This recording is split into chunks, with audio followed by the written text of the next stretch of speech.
नमस्कार। कांग्रेस के पूर्व के अध्यक्ष और लोकसभा में विपक्ष के नेता राहुल गांधी ने माना है कि गुजरात में आधे उनके वर्कर्स भाजपाई हैं और उन्होंने कहा है कि इन भाजपाइयों को कांग्रेस से सफाया वो करेंगे। और जो शंकर सिंह गोहिल हैं कांग्रेस के अध्यक्ष गुजरात के, उन्होंने भी कहा है कि स्लीपर सेल्स हैं कांग्रेस के अंदर जो कि बीजेपी के लिए काम करते हैं। महज 12 विधायक हैं कांग्रेस के गुजरात के विधानसभा में, और ऐसे में ये जो बयान है वो आने वाले समय के लिए कांग्रेस जो तैयारी करना चाहती है कांग्रेस गुजरात में, उसका एक आगाज के रूप में देखा जा रहा है। हमारे साथ जुड़ रहे हैं वरिष्ठ राजनीतिक विश्लेषज्ञ और पत्रकार दीपक उप्रेती जी। हम दीपक जी से समझना चाहेंगे। दीपक जी, गुजरात का जो राजनीति है उसमें जो राहुल गांधी का बयान है कि आधे उनके जो वर्कर्स हैं वो भाजपाई हैं, इसके मायने क्या हैं? ये क्या ये बताता है कि हाथ की सफाई करने में भाजपा पूरे रूप से सफल हो चुकी है गुजरात में? नमस्कार मनीष। इसमें पहले तो ये समझना होगा कि राहुल गांधी जी से जो कहा गया है वो उनकी अपनी सोच है या उनका जो गुट है उसमें किसी ने बताया। अगर ये अपनी सोच है तो ये एक एक तरह का डिपार्चर है और कांग्रेस के लिए महत्वपूर्ण हो सकता है। और जैसे कि अब आपको मालूम है कि कांग्रेस अगले महीने 8 अप्रैल से एआईसीसी सेशन करने जा रही है भावनगर में।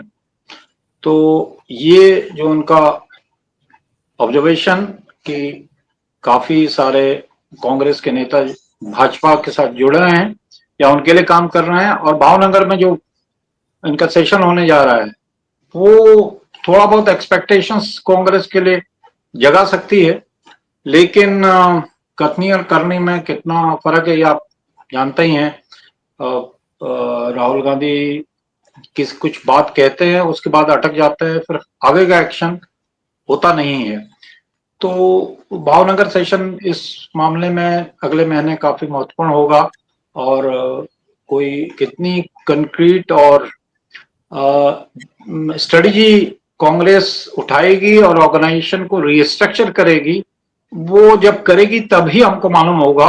अभी उस बारे में कहना मुश्किल है given the past record of Rahul Gandhi. लेकिन अब क्योंकि उन्होंने ऑब्जर्वेशन किया है तो देखना होगा कि इसमें कितना एक्शनेबल है और कितना नॉन एक्शनेबल। दीपक जी, अभी स्थानीय निकाय के चुनाव हुए थे गुजरात में, और जो 10% जो सीट थे वो अनअपोज्ड बीजेपी वाले जीते वहां पर। तकरीबन 210 सीटें जो है बीजेपी निर्विरोध लोकल बॉडी इलेक्शन में जीत गई, और करीबन 10% है। और ये याद दिलाता है दीपक जी कि लोकसभा चुनाव में सूरत का लोकसभा सीट, जहां कांग्रेस के उम्मीदवार का पर्चा रिजेक्ट हो गया था, डमी जो कैंडिडेट था वो भी रिजेक्ट हो गया था।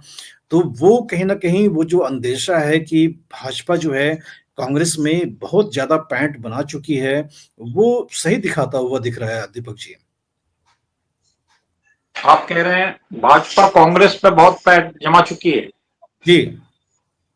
हाँ, तो ये तो स्टेटमेंट अब कांग्रेस के नेता और लीडर अपोजिशन राहुल खुद ही कह रहे हैं, तो उसमें कोई शक तो हो गए नहीं। अब वैसे भी बीजेपी का इतना लंबा रूल अब गुजरात में हो गया है कि, और कांग्रेस के जो भी लीडरशिप रही है, आपको ये याद है पिछले 2 इलेक्शंस में और 17 के इलेक्शंस में भी और उसके बाद 22 में भी ये एक्सपेक्ट किया जा रहा था कि कांग्रेस कुछ अपने जितने भी गैप्स है उनको फिल करेगी और अच्छे अलायंसेस करेगी, ग्राउंड रियलिटी को समझेगी।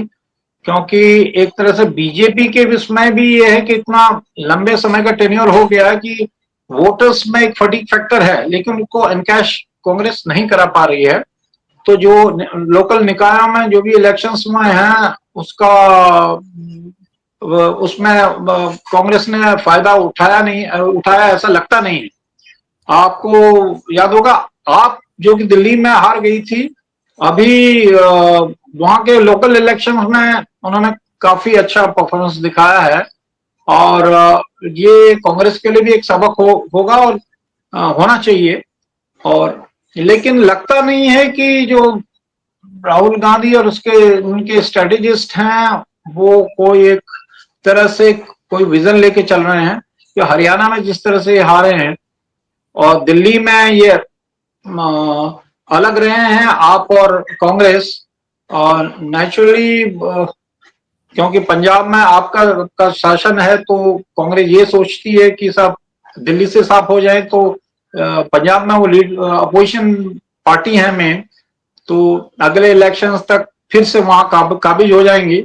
इस वजह से ये स्ट्रेटजी रही होगी कि आपके साथ नहीं रहेंगे। लेकिन स्टेट हर स्टेट के साथ एक जो स्ट्रेटजी है वो चेंज होती है, और अगर आप और कांग्रेस दोनों साथ आए तो वोटों का जो बंटवारा जिसके बेसिस पर बीजेपी को कॉन्स्टेंटली एक तरह सफलता मिल रही है, उसको थोड़ा सा वो रिड्यूस करने में सक्सेसफुल होंगे। लेकिन मेन जो कार्य जो कांग्रेस के नहीं लीडरशिप को करना है, ऑर्गेनाइजेशनल चेंजेस जो बहुत फंडामेंटल लेवल पे करें। इनका को कई स्टेट्स में और गुजरात में भी इतना वीक हो गया है, उस समय पश्चात शायद अगर ऐसा ही चलता रहा तो कोई वर्कर इनके पास रहेगा नहीं। तो बड़ी समस्या है कि कांग्रेस की जो इकाइयां हैं राज्यों में वो बहुत ही कमजोर हैं। और दीपक जी, 7 और 8 2 दिन अहमदाबाद में राहुल गांधी रहे। जिलावर, ब्लॉक लेवल और लोकल निकाय में जो चुनाव लड़े थे कांग्रेस के, सबसे उन्होंने संवाद किया और उनसे चर्चा की। और आपने जैसे बताया, भावनगर में 64 साल के बाद कांग्रेस का कोई एक अधिवेशन गुजरात में होने जा रहा है। साथ में दीपक जी, राहुल गांधी ने लोकसभा में 2024 के चुनाव के बाद पहले भाषण में नरेंद्र मोदी प्रधानमंत्री बैठे हुए थे सामने, उनको ललकारा था कि हम आपको गुजरात में विधानसभा चुनाव हराएंगे और लोकसभा चुनाव में भी हराएंगे।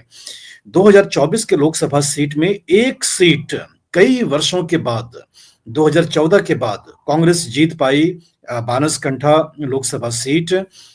तो क्या 40% वोट शेयर कांग्रेस का अभी भी बरकरार है गुजरात में? हालांकि चुनाव हार जाते हैं लेकिन 40% वोट शेयर है इनके पास। तो आने वाले समय में क्या लगता है कि आम आदमी पार्टी के साथ मिलकर करके कोई गठजोड़ कर करके कुछ स्ट्रैटेजी पर काम करना चाहिए कांग्रेस को? कि ये तो कोई एक पॉलिटिकल नॉइज भी बता सकता है कि जब इतने लंबे समय से आप हारते जा रहे हैं तो आपको अपनी राजनीति स्ट्रेटजी जो है उसको बदलना चाहिए। उसमें खासतौर पे जो कांग्रेस के इतने वेटरन्स हैं और राहुल गांधी खुद उनको इस बात में इसका अब तक नॉलेज होनी चाहिए। और जहां तक अपने वोट परसेंटेज की बात कही है, वो दिल्ली में सिर्फ 2% के वोट डिफरेंस पे आप जो साफ हो गई थी और बीजेपी जीत गई। तो आपस में आने पे जो भी वोट का डिवीजन होता है वो अवॉइड किया जा सकता है। ये बहुत एक साधारण से आदमी की भी समझ में बात आ जाएगी। लेकिन वो क्यों नहीं हो रहा है, इसकी वजह आप जानते हैं कि अंदर से इतने सारे गुट्स बने हुए हैं और लीडरशिप जो है अपने आप चीजों को अपने हाथ में नहीं ले रही है। लीडरशिप में मेरा कहना मतलब गांधी फैमिली वो एक तरह से उनमें बहुत ज्यादा एक स्ट्रॉन्ग स्टेप्स लेने की काबिलियत अब धीरे धीरे कम होती जा रही है। देखिए, एक स्टेटमेंट जो कि आज के अखबारों में ही छपा है योगेंद्र मकवाना का। उनका कहना था कि कांग्रेस की जब स्प्लिट हुई थी उसके तुरंत बाद 1969 में जब वोटों का जब टिकट्स का बंटवारा हुआ तो गुजरात में ऐसे लोगों को टिकट दे दिए गए जो वाकई जब इंदिरा गांधी अकेली थी तब उनके साथ नहीं थे। लेकिन जैसा तो ऑर्गेनाइजेशंस में होता है, टिकट उन लोगों को जिनको कोट एंड कोट अपॉर्चुनिस्ट कहा जाए उनको दे दिए गए थे। तो इन्होंने जब इंदिरा गांधी आई तो ओपनली सेवा दल की मीटिंग में ये बात उठाई, ओपनली कहा। तो जब ये कहा तो उनका कहना है कि इंदिरा जी ने उनको बुलाया और बातचीत कही कि हाँ तुम ठीक कह रहे हो, अब तो टिकट बढ़ चुके हैं ना। उनको उसी समय उन्होंने इलेक्शन इंचार्ज बना दिया, स्टेट इंचार्ज। तो मेरा कहने का मतलब है कि जो आपके हाथ में पावर है और अगर आप रैली में लीडर हैं तो आपको डिसीजन लेना और उसके इम्प्लीमेंट करने में कुछ समय ही नहीं लगना चाहिए, खासतौर पर जब इतने समय गुजर गया है जहां आप एक के बाद आप इलेक्शंस और सीरियल डिफीट्स आपकी हो रही है। तो दूसरा वाक्य मैं आपको बताऊंगा कि जैसे अभी प्रणब मुखर्जी की बुक का जब रिलीज हुई थी, तो उस समय प्रणब मुखर्जी तो सब गांधी फैमिली के साथ इतने समय से काम किए थे, उनसे अलग भी हुए थे, लेकिन उन्होंने भी एक उसमें जब कांग्रेस लगातार हार रही थी असेंबली इलेक्शंस में, तो उन्होंने बुक रिलीज के समय ये बताया था, राहुल को सामने सामने कहा था कि जब इंदिरा जी की डिफीट हुई थी उसके करीब जब जनता पार्टी का एक्सपेरिमेंट हुआ था, तो उसके बाद 78 79 की बात कर रहे हैं, एक महीने के अंदर इंदिरा गांधी ने सारे कांग्रेस के निकायों का, स्टेट्स का और भी डिस्ट्रिक्ट लेवल पे भी सारे के सारे परिवर्तन एक महीने में कर दिए, मीनिंग डिसीजंस लिए और उसको इंप्लीमेंट कर दिए। आज आप बताइए कितने साल हो गए, 54 साल के राहुल जी हैं और अभी लीडर ऑफ पोजिशन है, और आपको याद है कि कई स्टेट्स में सिर्फ इसलिए कि ऑर्गेनाइजेशन इनके राइवलरी कांग्रेस में रही थी और स्ट्रॉन्ग लीडरशिप नहीं डेवलप कर पाए थे, चाहे वो यूपी की बात हो, चाहे मध्य प्रदेश की बात हो, चाहे हरियाणा की बात हो, और कई जगह तो लीडरशिप बिल्कुल ही खत्म हो गई, आप जीरो में आ गए। दिल्ली में, दिल्ली का एग्जांपल ले लीजिए। तो मेरे ख्याल से गुजरात में एक फटीग फैक्टर तो है बीजेपी की तरफ से, लेकिन आप बीजेपी को वैसे सिर्फ एक a little tinkering here and little there, मतलब ये कहना कि एक दिन आपने कह दिया कि साहब हमारे वहां बीजेपी के इतने कार्यकर्ता 4 को निकाल दिया और बेसिक काम नहीं किया, जो मेरा कहने का मतलब ऑर्गेनाइजेशन स्ट्रक्चर को नहीं उठाया, तो उससे कुछ आउटकम निकलने वाला है नहीं और बीजेपी ऐसे ही जीतती रहेगी, ये मेरा मानना है।